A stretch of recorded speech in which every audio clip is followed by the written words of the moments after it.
your sensational hosts, Drucilla and Gilcy. Hello. Welcome to Moon Moments, the podcast where we discuss the Sailor Moon canon for what we affectionately call, second season guys, you've guessed it, Moon Moments. Moments that we feel exemplify what Sailor Moon stands for and represents for all of us guys, gals, and non-binary pals here on Earth. The one bit of, how does Ray describe it? Something about, I in a desolate corner of the universe. Something morbid. Beautiful melody on Earth. All of us beautiful melodies here on Earth. So let's go ahead and jump in. We're discussing episodes 51 through 54 today. And today on Sailor Moon, we've got a few Senshi-centric episodes. Just like last week when Jupiter got a focused episode, Minako and Ray get one too. But first, it's cherry blossom season, and everyone is having a wonderful time picnicking. That is, until a Cardian shows up, traps the Senshi, and sends Usagi off to some kind of pocket dimension. But don't worry, Queen Serenity is there to give her a new power-up. But Sailor Moon still needs to be saved by the Moonlight Knight. Ah. In our Minako episode, she meets a little girl who loves Sailor Moon, but is bullied by her classmates because they don't believe Sailor Moon is real. Luckily, a Cardian shows up to not only prove that Sailor Moon is real, but that Sailor Venus deserves some love too, kids. Next up, the Cardians keep going after younger and younger targets, and babies are on the menu this week. When a parent is hospitalized trying to protect her baby, Mamoru volunteers to take care of him until she's okay. Of course, Usagi tries to help, with middling results, but she's got a lot of heart. Finally, Ray's school is putting on their culture festival, and Ray's in the spotlight. Her recital is sure to be a hit, but unless the Senshi stops the Cardian that crashes the party, Ray won't get to sing the songs that she worked so hard on. Go get it, girls. So, I love that first pun. Wait, there's a pun in... Did I write a pun by accident? What's the first pun? one when you were like... when you first... literally in your first sentence. What was my first sentence? Oh, Senshi-centric? Yeah. Oh, yeah, I guess. Alliteration. It doesn't sound like it should be one in my head, but, I mean, who am I to tell the queen of puns what is a pun and what's not? Yeah, Drucilla, stop spacing out. Alright, before we go into these episodes, though, I do have some cleanup that I need to talk about. Last episode, if you guys are familiar with the show, you may have noticed I didn't talk about the Deke dub that much. It's because at the time I hadn't watched those Deke dub episodes, because I was just so busy with work and just life stuff. And I tried to convince myself, it's okay, Drucilla, you don't have to watch the Deke dubs anymore. You know, you did the first season, that's all. But then I did somehow accidentally argue to myself that yes, I should watch the Deke dubs because that is how a lot of us got introduced to Sailor Moon. And as we saw in the first season, we did pull some Moon moments from the Deke dub. So I went back and watched the episodes again in the Deke dub version. This week's episode is not about those episodes, so I don't want to take too much time on it. So here's what we're going to do. Out of the 4 episodes, I have stuff to talk about for 3 of them. And when I do TikToks for episodes, follow us at Moon Moment Pod on TikTok. I limit myself to a minute for every episode. Whatever I talk about has to fit into a minute. So, which is very impressive. Yes. Oh my god, there's some that I want to go on a lot more. But Gilcy, get a stopwatch. All right. Let me pull one up on my phone. Put 3 minutes on the clock. I'm going to talk about everything I want to talk about with these 3 episodes in 3 minutes. Ooh. And then we can move on to this week's episode. The only thing I will say is let me know when I have a minute left. And I have to just barrel through this to make sure that I get... through this. Which is ironic because I'm going to be talking about barrel for one of the things. But I can't stop to anything you say or react. I have to just go through it. Okay. We can talk about stuff afterward if you want, but I can't take a pit stop in my 3 minutes. Okay. Are you ready? I am ready. Set. Mm-hmm. Go! Alright, in the very first episode, we kind of get a little bit more information about something that we were talking about in the last episode. And I guess in this case, Anne and Alan do say that there are different types of energy on Earth. They do make it clear. There's animal energy, there's plant energy, there's human energy. And I guess they just go after humans because there's a lot of humans and we just kind of give our energy out very freely by doing stuff like dancing and entertainment and all that kind of stuff. So there is that. Also, apparently Beryl told them that Earth was a great place to get energy. Because in the Tik Tok, yes, it doesn't make any sense, but for some reason they have said, oh yeah, I guess Beryl and Anne and Alan were just chit-chatting at one point, and boom, they's like, you should come to Earth, it's a great place. Alright, lastly, for this episode, when Usagi's getting her memories back, there's a voiceover that says something like, no more fighting, I just want to be an ordinary girl. And it's Usagi saying this. And I don't know if this is something she's saying right in the moment, or if it's sort of the wish that she made at the end of last season, and it's coming back to her. If it is something she's saying in the moment, I think this gives more evidence for your moon moment that we agreed on in the last episode. Because she's literally saying in this moment, no more fighting, I don't want to do it, I just want to be an ordinary girl, and yet she still steps up and goes to save Naru, goes to save Artemis. She's going to be Sailormoon again. In the... 1 minute left. Oh god, okay. In the Jupiter episode, Usagi has a couple great lines that I just had to highlight. There's a point where Ami says, we should be looking to our future, and Usagi says, you go ahead and worry, I'll wait till it's here. Which is amazing. She also has another line when Lita, Mako, says, giving blood, she's like, you guys should go on, you have that big test tomorrow. And Ami says, oh, I study every day, so if I don't study tonight, I'll still be okay. I don't worry about it. And Usagi says, I don't ever worry either, but I get different results. Which, again, is amazing. I just had to highlight those. Finally, the line that we loved in the virtual reality episode, where she says, who do you think your big sister is? In the Deke version, it's slightly different. Shingo says, it's kind of a guy thing, and then runs off with Mamoru. And Usagi says, it's kind of a scout thing. 3 minutes. Okay, I sort of got through everything. I mean, that was pretty much everything. That was everything. You did very well. Yes. Yeah, the only thing I would wrap up with is that line when she says, I think it may be a scout thing. It's still a good line, but it's not as great as its counterpart, as who do you think your big sister is? It's a better line, but the scout line is still pretty good. So I'm just like, I think it's so funny that Beryl and the two alien siblings somehow met. In my head, I'm imagining them meeting over some meteor tea or something, and they're just like, oh, what other worlds have you visited, dear Beryl? And Beryl's like, oh, Earth has been such a great source of energy. Look at my skin, it's glowing. What? Yeah, it makes no sense because how would they have met? And then, even if they knew each other, why would Beryl say, hey, come to Earth, there's plenty of energy for everyone? Bad guys aren't known for sharing. Why would they come? In this instance, Beryl is that Oprah meme where she's just like, you get human energy and you get human energy. Everybody gets human energy. So on Earth. It's just such a weird thing to tie it in to last season. Anyway, I had 3 minutes. Those were my 3 minute, the Deke corner. I don't know. The Deke corner. Well, it feels good to have some more volition for my moon moment from last week. Yeah. Especially since I don't have any moon moments for this episode, for this podcast episode. I do have a mini moment.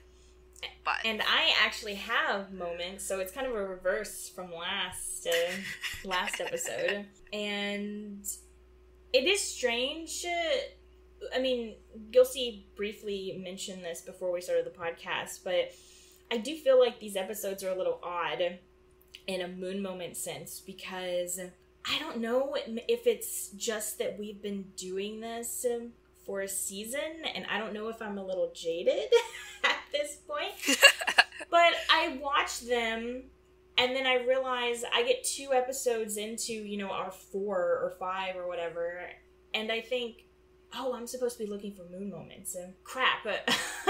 And I have to go back through and think, okay, does anything in this qualify as a moon moment? And I get a lot of, is this a moon moment? Is this mini moon moments? Like, I'm getting a lot of that kind of stuff. And I don't know if the first season it was just, we were all, you know, bright-eyed and fresh to it, so it was much more, yes, this is a moon moment. Like, this is obviously a moon moment. This is great. Whereas now, I don't know. It's, Well, maybe since we've fleshed out as we've gone on what a moon moment should be and what to look out for, maybe our standards are just higher. It's like with men, the bar is on the floor and they bring a shovel. I don't know. I think we'll see how it goes. I wonder if it's also this arc, because as I said before, this arc is a purely animation studio creation. Yeah, that's right. So I wonder if that has something to do with it. I wonder if we'll see more once we get into the Black Moon arc. I actually... Did you have any... Go ahead. I actually had a lot of stuff to mention in these episodes. I'm gonna try to keep it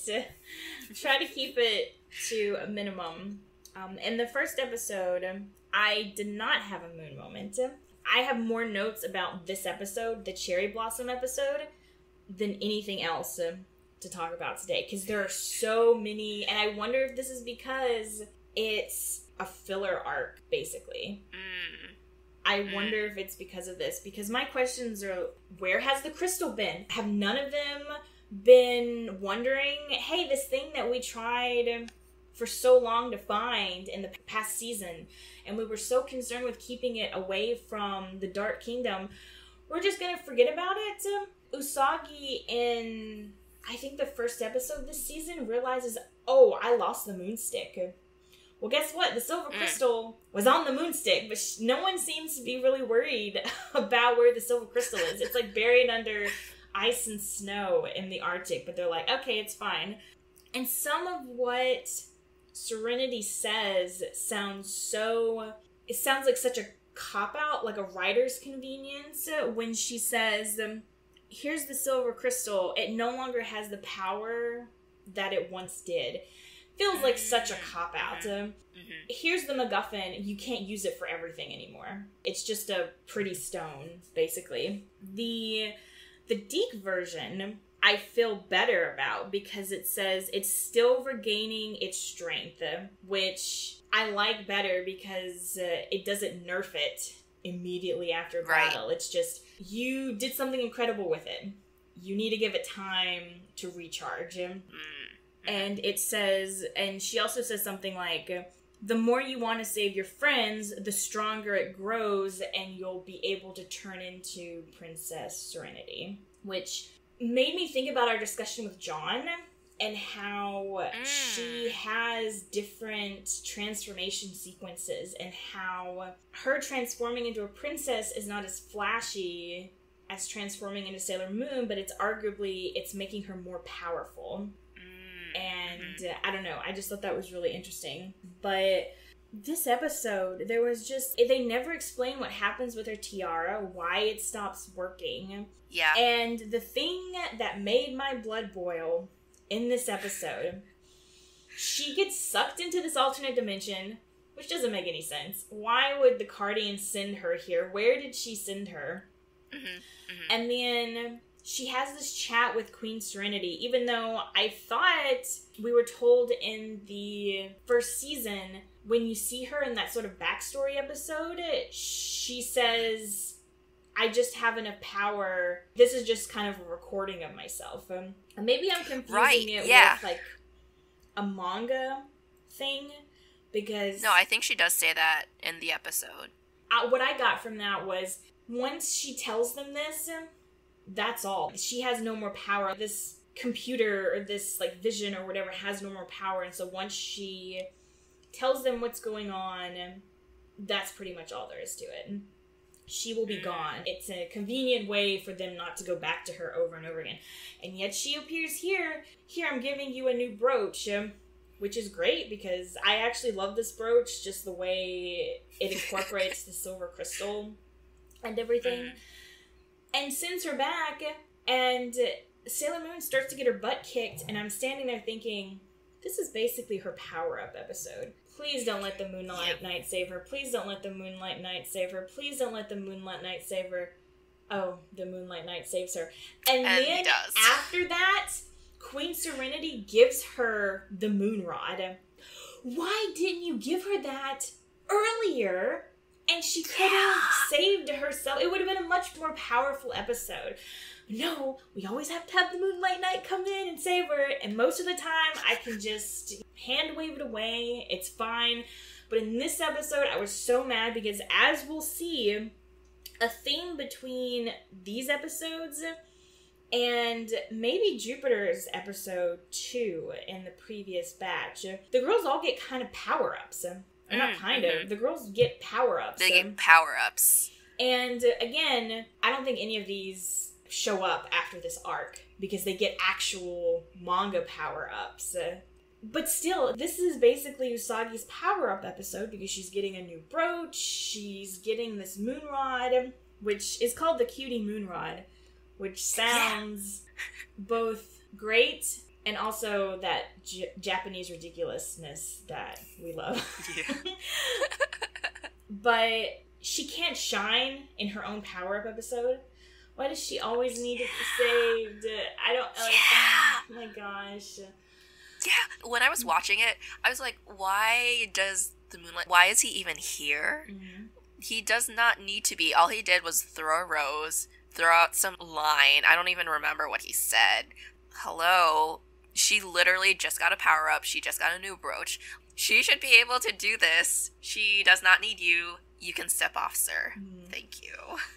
And I know I'm ranting, but I was also thinking I think we also touched on this in the last episode, the fact that most of the time, Tuxedo Common, the Moonlight Knight, it's more of a distraction than anything. And I think that's why I feel mostly okay with him coming in and quote-unquote saving Sailor Moon, because his rose is mostly a distraction, and then he says something, which is also a distraction, and then the girls are like, okay, and then they kick butt. I feel mostly okay because it's not like he's jumping in there and actually fighting with them. The problem is, he is jumping in there and starting to fight. I think he does it more with the Moonlight Knight than he did with Tuxedo Common. And, I mean, I'd be really interested, I'm not gonna do this, but if someone were to plot out his appearances, Tuxedo Common and the Moonlight Knight's appearances, and exactly what happens in that fight. Is it just a distraction? Does he jump in? Because we know he fought Jadeite hand to hand, but in a lot of other episodes, it really is just a thrown rose, a line, and then he inspires the girls, they kick butt, and that's that. There have been some episodes that have very frustrated me, because why can't she just have done the thing? This one, it was particularly frustrating because it is her power-up episode. There's even a line at the end. I honestly don't remember if this is from the deep dub or the Japanese version, but they say, "Oh, Usagi, you stepped up. We're very proud of you." No, she didn't. What did she do in this episode that was different from any other episode? She did not step up. If she had defeated this Cardian by herself, yeah, obviously, yes. But she didn't. She was saved by the Moonlight Knight again. Thank you for coming to my TED Talk. And thank you for listening to Moon Moment Podcast. Visit our website, moonmomentpodcast.com. So yeah, I did not have a moon moment this episode. I just had everything else this episode. I will say that there is more backing to my moon moment from last episode, because there was a part where she's meeting Queen Serenity, and she's like, oh, why am I here? And something about hindering her transformation. And Serenity was like, oh, you still want to be a normal girl? That's blocking your powers. So, more of that. Yeah, that would have been a great explanation for why the tiara wasn't working. If she had shown up and Serenity had said, the reason your tiara isn't working is because you're not 100% behind being Sailormoon again. And you have to be in order to do your job, like be your duty. And so you need to make a choice. Do you want to be Usagi Tsukino, normal girl, or do you want to be Usagi Tsukino, who is also Sailor Moon?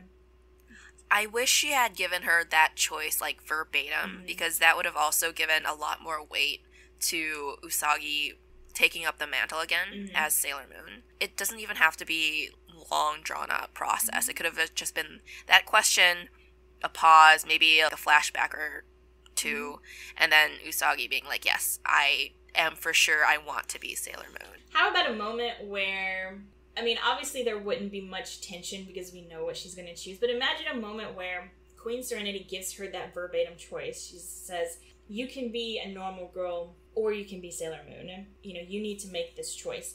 Usagi just looks at Queen Serenity.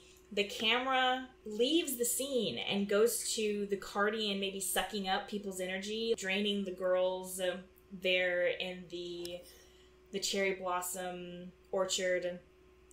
And then you see the portal appear and Usagi just rises out of it and she is Sailor Moon again.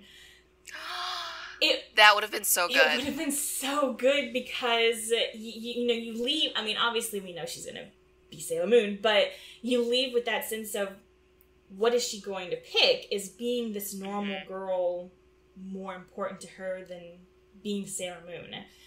And then to have it not verbally answered and just you see it, it's like she is Sailor Moon. That would be so good. Make a note of that for when we rewrite Sailor Moon. Sailor Moon fanfic coming at you. Yeah, whenever Takeuchi gives me a call and it's like, hey, Drucilla, I know you love Sailor Moon. You want to rewrite Sailor Moon. Talking about how these episodes kind of felt weird. So when I was watching these episodes, they really felt very fanfiction AU, and that is probably because it was part of the animation coming up with these plots. But we have the cherry blossoms. We have backstory on Minako with the kindergartner. We have Mamoru and Usagi are taking care of a baby together. Talk about fanfic AU. And we have a festival arc. This is fanfic central, guys. We even have what is it called in the fanfic community? A slow burn when the couple gets a baby.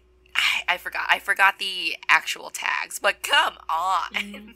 Yeah. And then we also have, in this episode, a little bit of Naru and Umino. Are they flirting? Is this a new thing? Because Umino was like, oh, I stayed here since 8 p.m. to stake out this spot for you, and Naru was like blushing.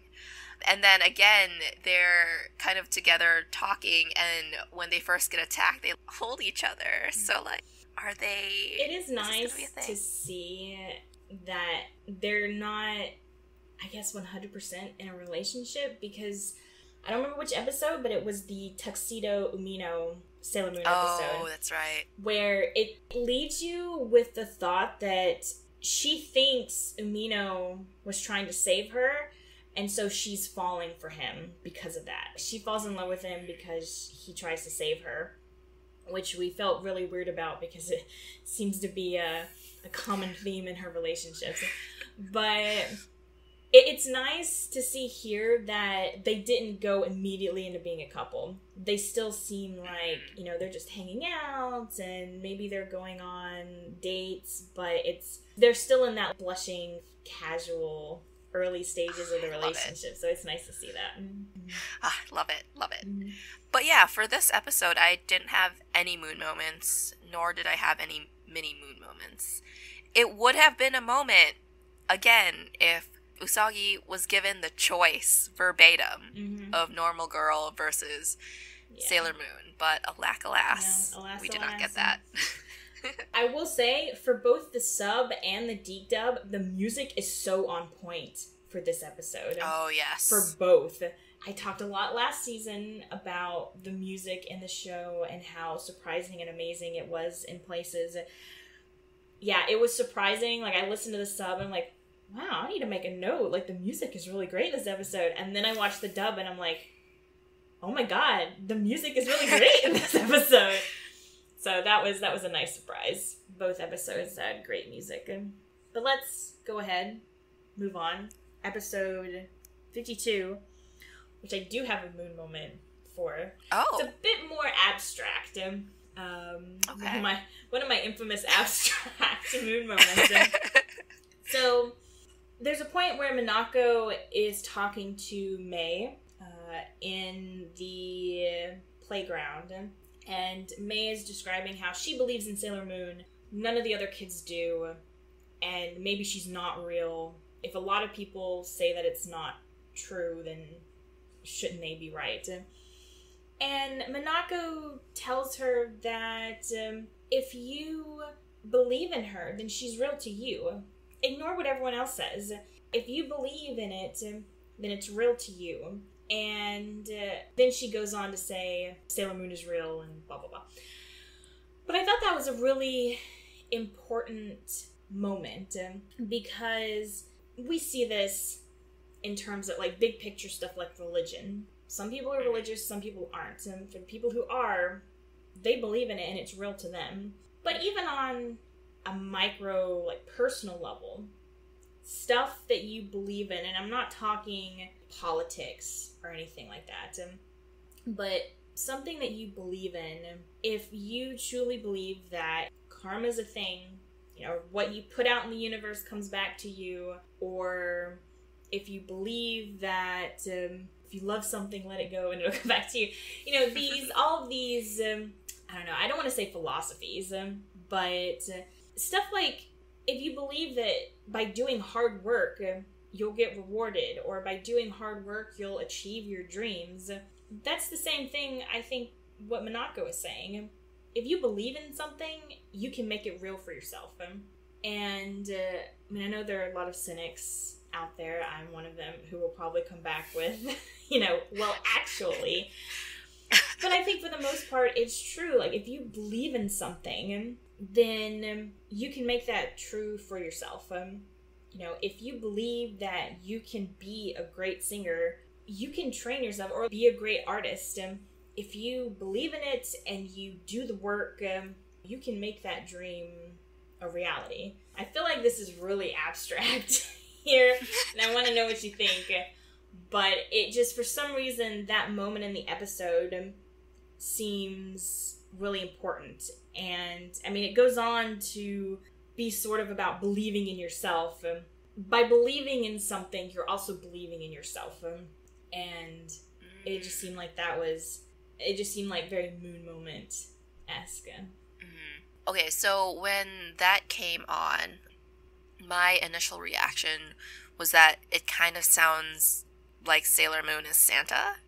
And so if you believe in Santa, the magic will happen and Santa will give you all the gifts that you hope for. It's the magic of Christmas. So, I don't know, the message of believing in something in order to believe in yourself, I didn't really get that from the episode because I guess when Minako was talking to the girl, it was kind of like, I want you to believe in Sailor Venus. So it felt like she wasn't really in it for the kid. She was, but she was more jaded at the fact that the kid didn't know who Sailor Venus was.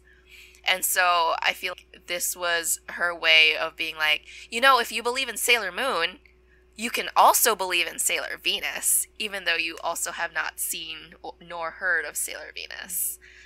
And I think that was my mindset on why this didn't register as a Moon moment. I didn't think as deeply about it as you did, which, with your context, I would say it is, but I didn't get that from the episode itself. If you hadn't brought it up, I would have just chalked it up to Minako being kind of jealous that this little kindergarten girl knows Sailor Moon but not Sailor V or Sailor Venus. If there were just a little more, I would say Moon moment, but I didn't infer that from what she'd said to the girl.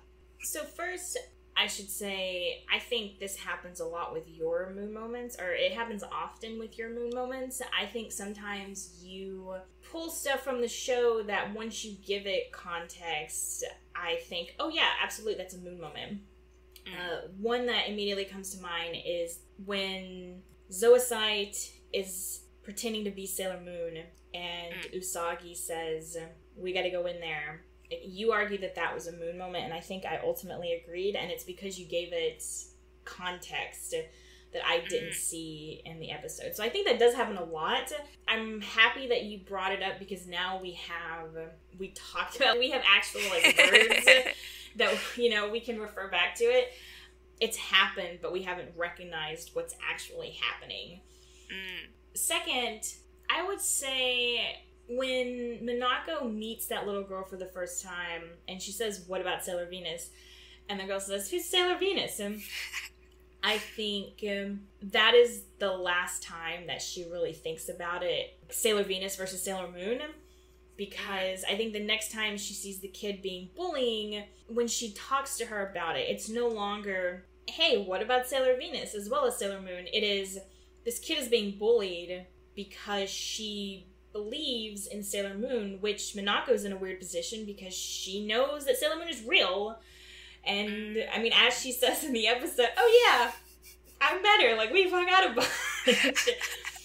And at that point, it is, whether she's actually trying to do this, it's almost like she's walking on a tightrope of trying to encourage this kid because she knows that Sailor Moon is real, but she doesn't want to just tell the kid, yeah, Sailor Moon's real, I've seen her, hung out a bunch, it's fine. Even though she does say that, it's more important that May believes it herself and not just that someone is telling her, oh yeah, it's okay for you to believe in this because I know for a fact that it's real or whatever.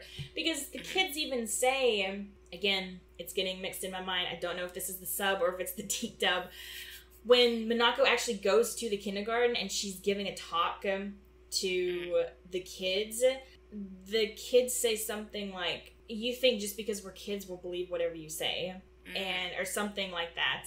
And I think whether this is Minako's intention or not, it really feels like she's trying to get the girl to believe on her own rather than just straight up telling her, yeah, it's okay, you don't have to worry, she is real.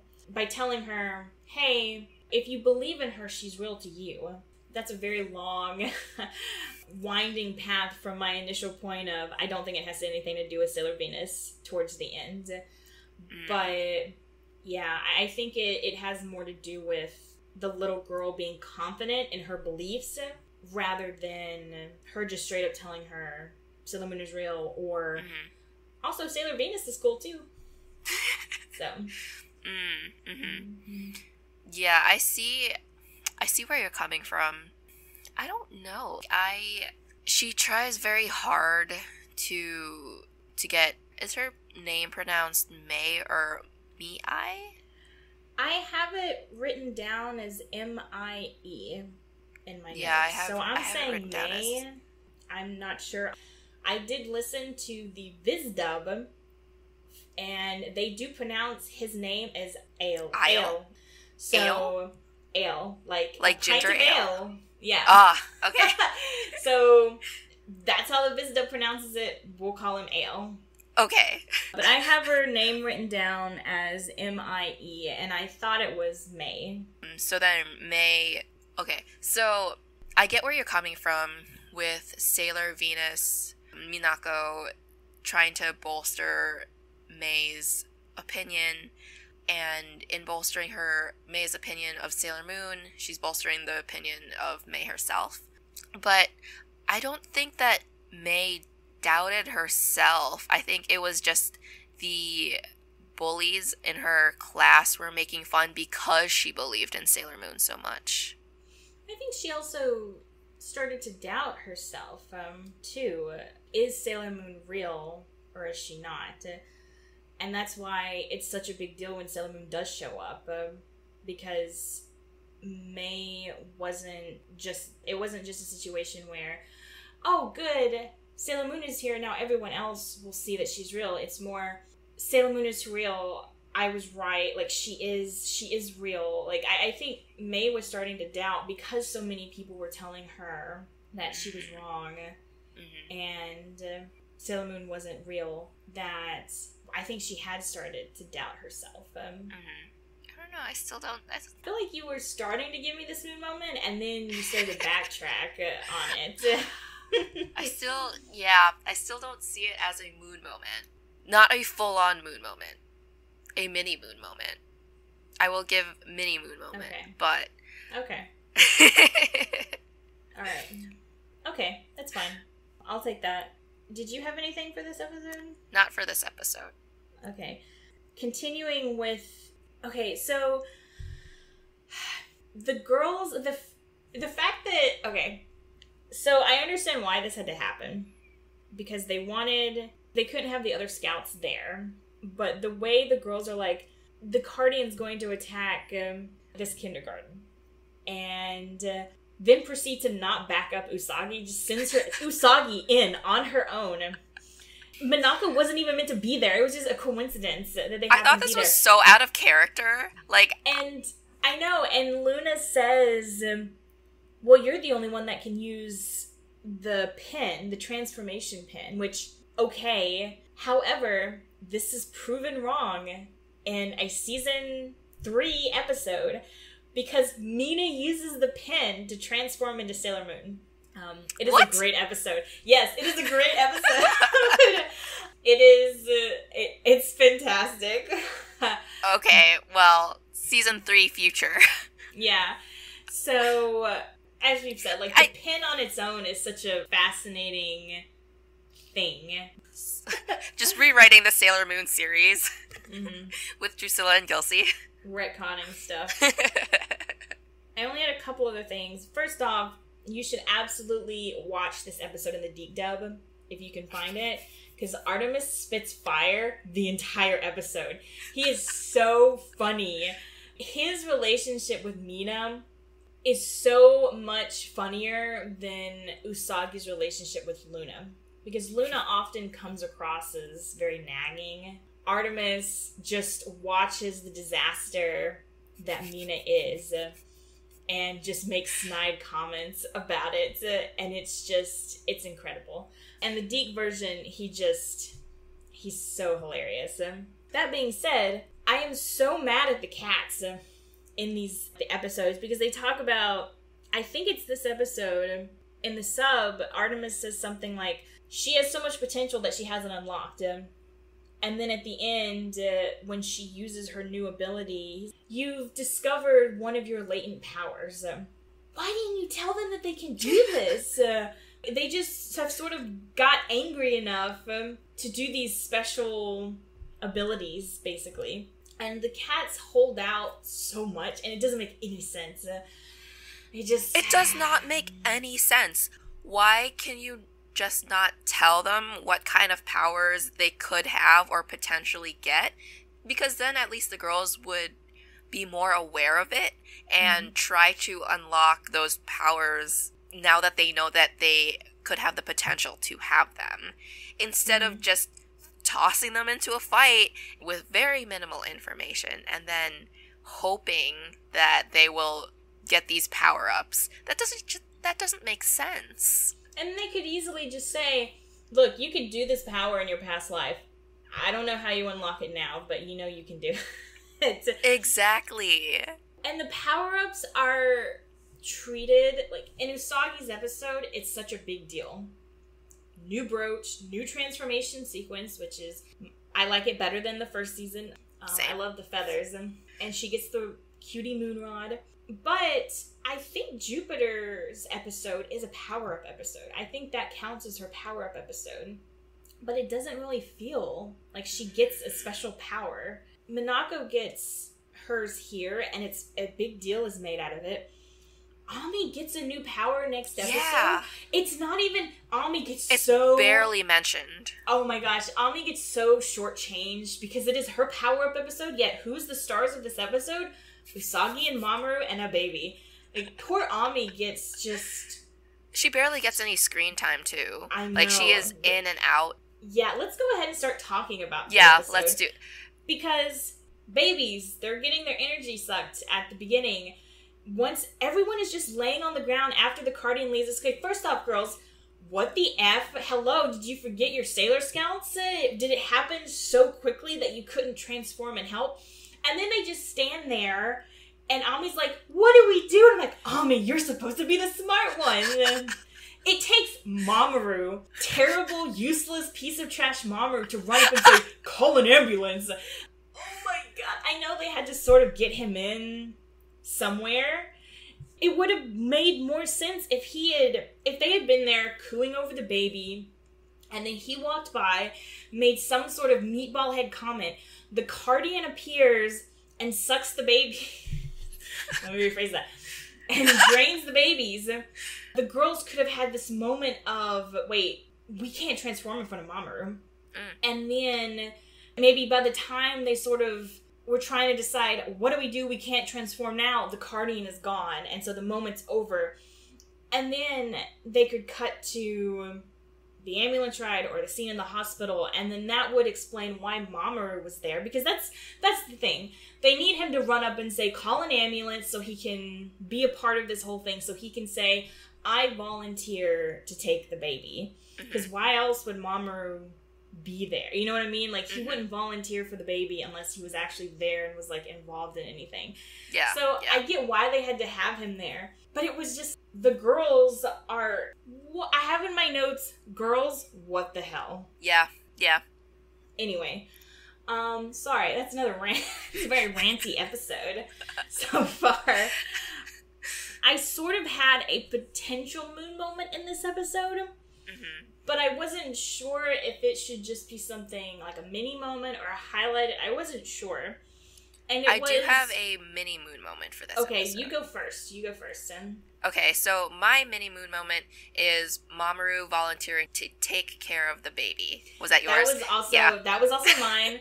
Just because, first off, I don't think a hospital would just give away a baby not at to all. A random dude. I'm sure there's a thing called child services in Japan. But yeah, it is such a...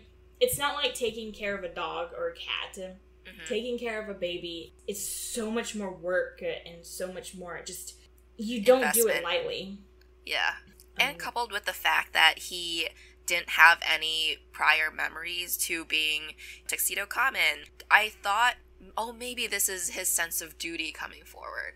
But what sense of duty would he have if he doesn't have any of his previous memories? Are you just volunteering to look after this child out of the goodness of your heart? And see, I think that's interesting because we don't really know who Mamoru is.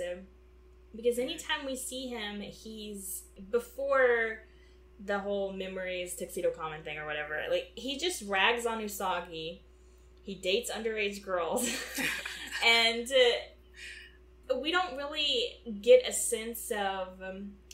I sort of, not that I'm at all saying that Mamoru is comparable to Fitzwilliam Darcy, because I am absolutely not.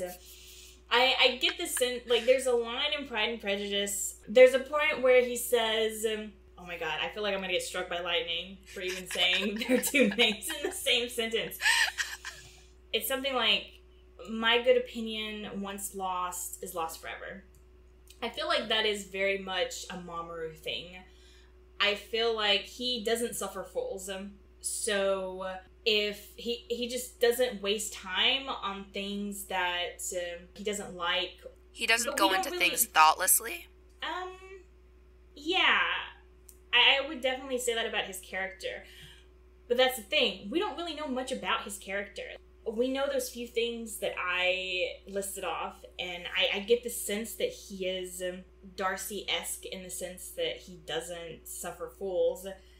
But other than that, we categorized him as a good guy because he's Tuxedo Common, but he was also doing a lot of that stuff without realizing he was Tuxedo Common. Is he actually a good person? Once he gets his memories back, obviously he's, as we have touched on, perhaps being partially possessed by Prince Endymion, but he's obviously, once he gets the memories back, a good guy. We don't know if him suggesting to take care of this baby, is that within his character? Is that something he does? Does he volunteer at soup kitchens on the weekends? It felt so weird. Yeah, exactly. Again, we talked about how the girls just standing there not doing anything felt out of character. This also felt out of character too, which, see, I want my moon moments to be, yes, this is a moon moment. This is exactly what it should be. Because Mamoru just felt off, I couldn't give moon moment. Mini moon moment felt right, but moon moment, again, I feel like there just needed to be something more. But I couldn't quite, I couldn't quite put my finger on it. I mean, yeah, the act itself, I think, is worthy of note.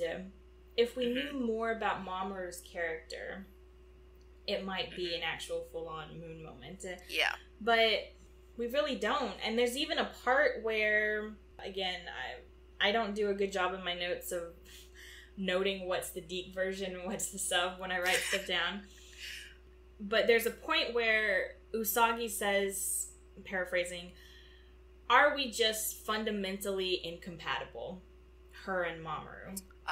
Yes. I remember that part. And I loved it so much because we talked about how when they get their memories back, it's like, oh, we love each other.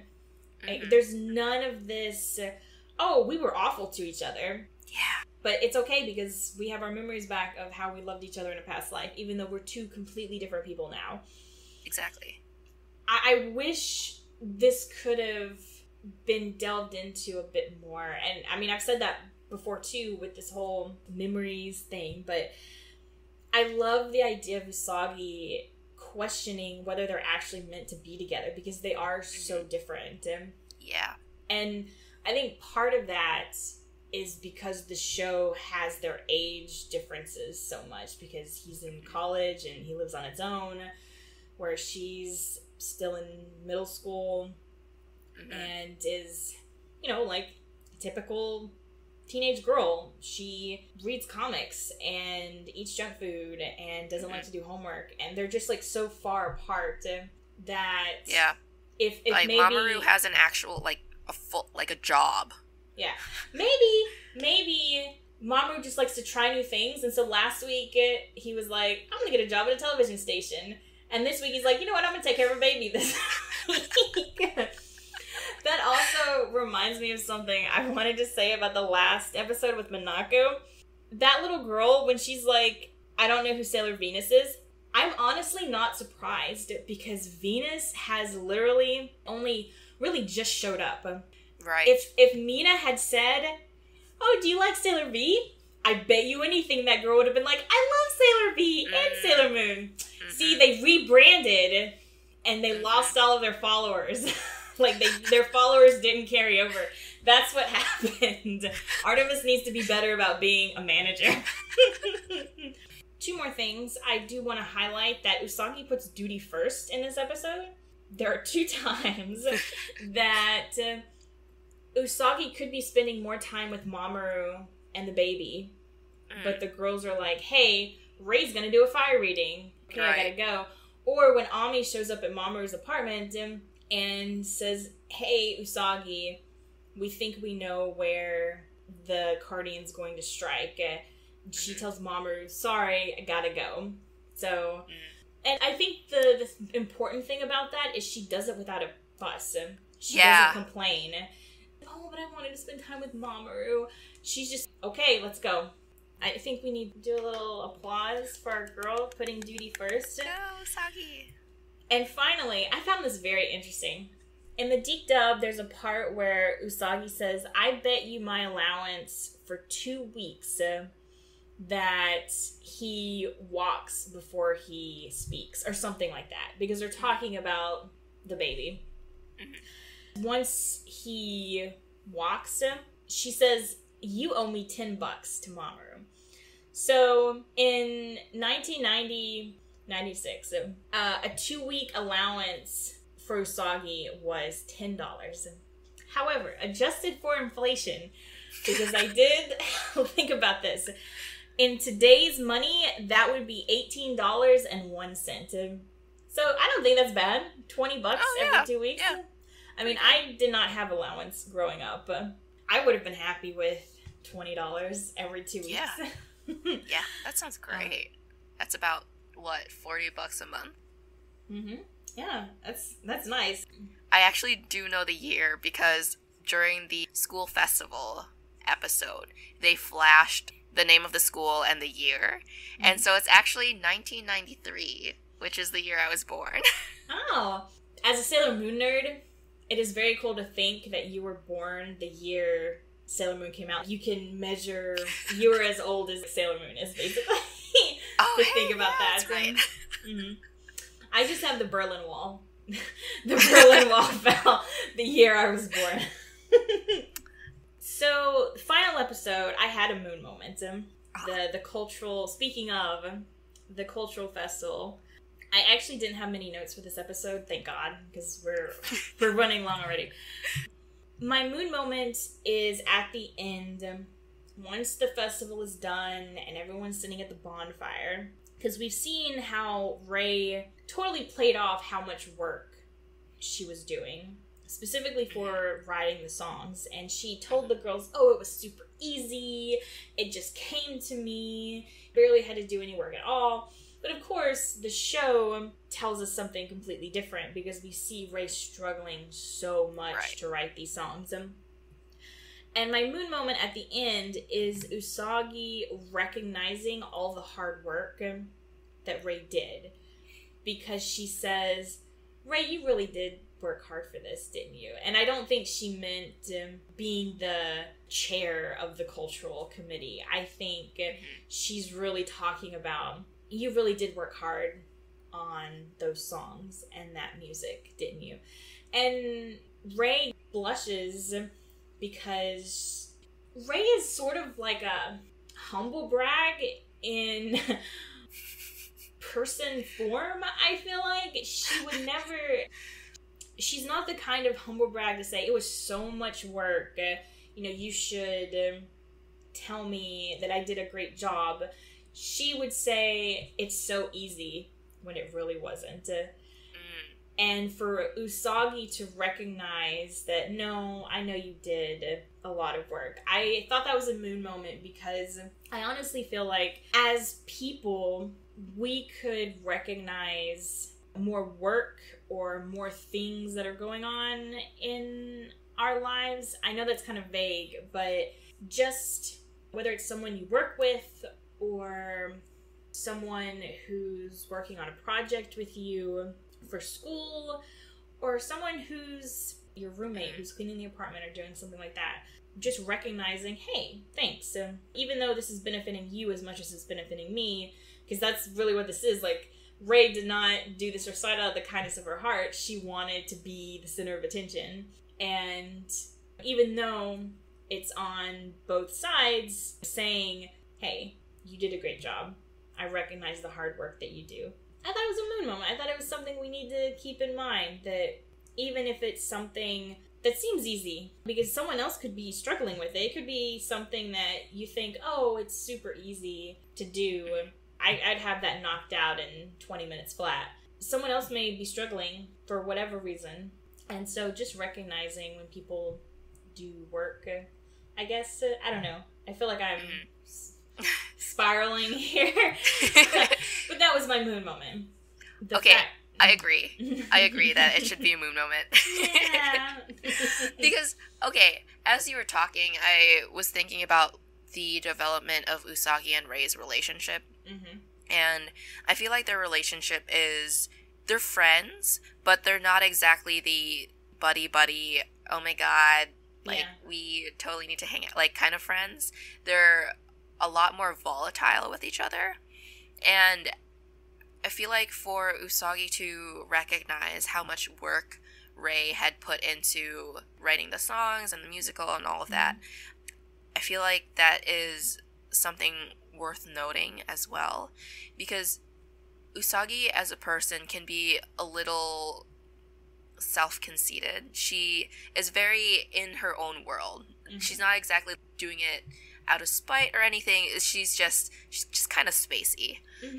And I think with Rei, this is something that she does a lot. She humble brags a lot.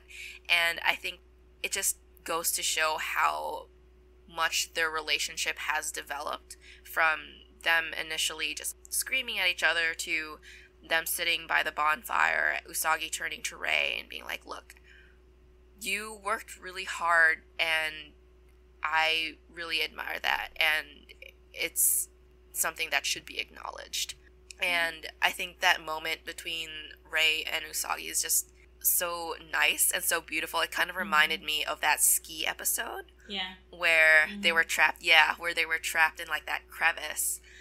And Rei was like, look, I understand that this is all very complicated, but I don't hate you because you have that love with a past life in Mamoru. And I think that kind of nodded back to that instance as well. So yes, moon moment, for sure. And I don't think Usagi has these kind of moments with the other girls.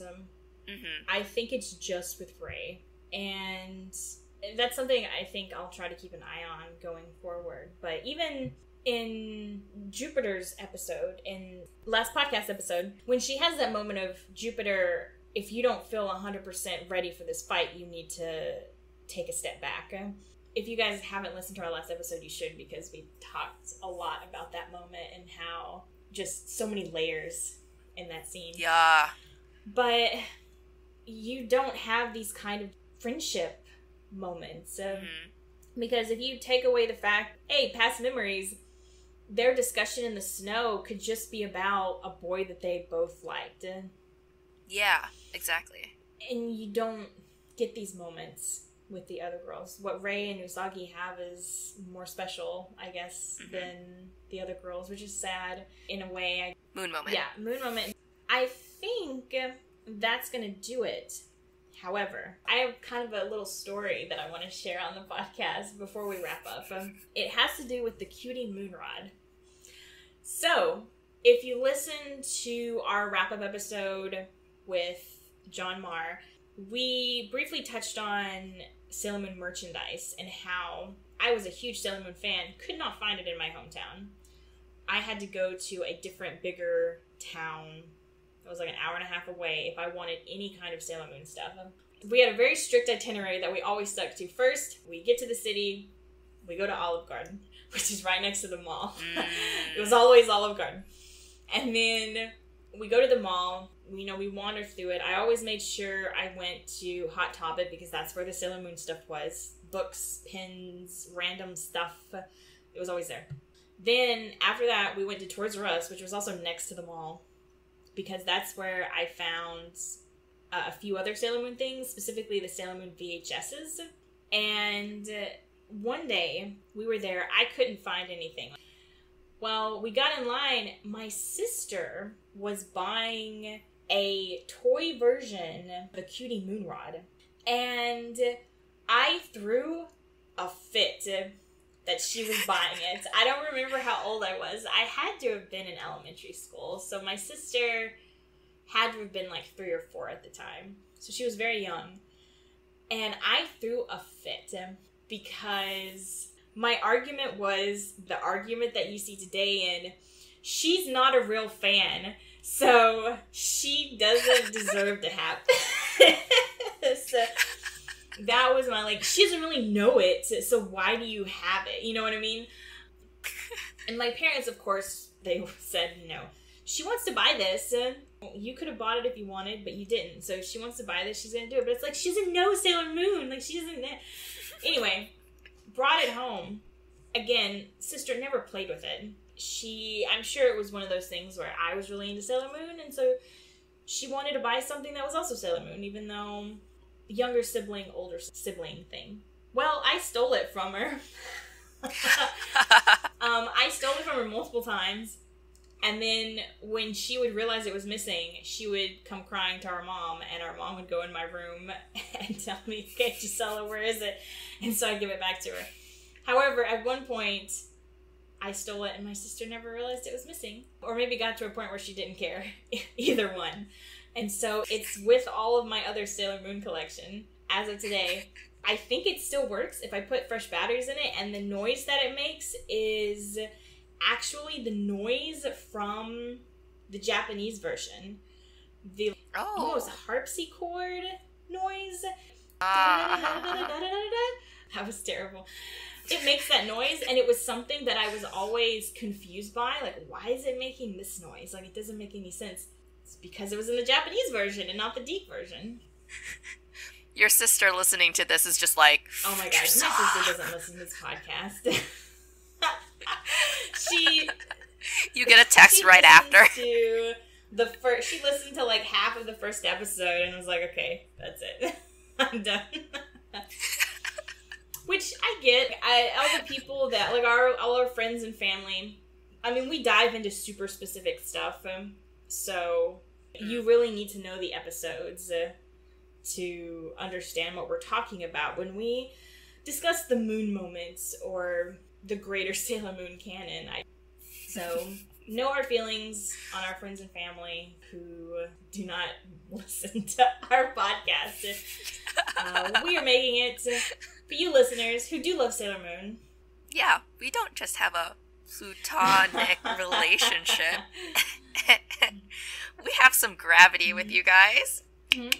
Yeah, and be sure to send us, jumping ahead, we have a contact us page on our website. Feel free to drop us a note. We'd love to hear from you. Highly enjoy it. Especially when you send messages on Instagram or comment. It's a lot of fun. Usually for social media stuff, you're probably going to be talking to me. Hi, Gilcy. But Drucilla does pop in. She is mostly on TikTok. So, yeah. Our next episode will cover episodes 55 through 59. As we've said, check out our social media on Twitter. We have an Instagram. We are at Moon Moment Pod. We also have a website. Please check it out. It is at moonmomentpodcast.com. There you will find show notes and transcripts of every episode. Yeah, and like I said, let us know what you think. If you want to argue for or against a moon moment, we would love to have that too. And if you listen to our wrap-up episode, we had a listener shout-out, our first one. So yeah! If you'd like to support the podcast, rate, review, share, subscribe, all that kind of stuff. It helps Moon Moments stay afloat amidst the vast ocean of podcasts. I'm Drucilla. And I'm Gilcy. Don't worry, we'll be back for the next episode, so turn that frown upside down. I can't be mad at that one. Sailor Saturn's my favorite Sailor Scout. We've got the approval. We've got Drucilla's approval. Yeah. So that means tune in next time, because we'll be back moon. Yep. Bye!